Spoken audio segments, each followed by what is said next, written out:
નમસ્કાર, આપ જોઈ રહ્યા છો TV13 ડિજિટલ અને આપની સાથે હું છું તોરલ। તમે દરરોજ વોક કરો છો, પરંતુ શું તમને ખબર છે કે તમારી ઉંમર પ્રમાણે તમારે કેટલું વોક કરવું જોઈએ?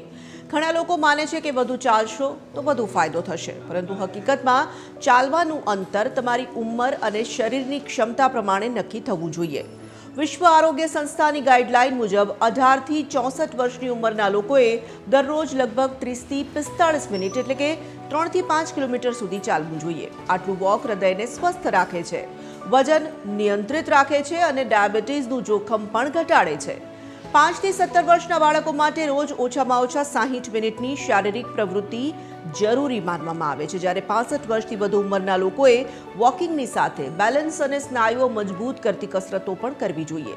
ખાસ વાત એ છે કે જમ્યા પછી માત્ર 10 થી 15 મિનિટનું વોક પણ બ્લડ શુગરને નિયંત્રિત રાખવામાં મદદરૂપ થઈ શકે છે।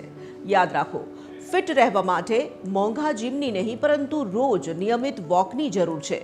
તો આજે તમે કેટલા કિલોમીટર ચાલ્યા? અમને કમેન્ટમાં જરૂર જણાવો અને હા, TV13 ડિજિટલના પેજને ફોલો કરવાનું ન ભૂલતા।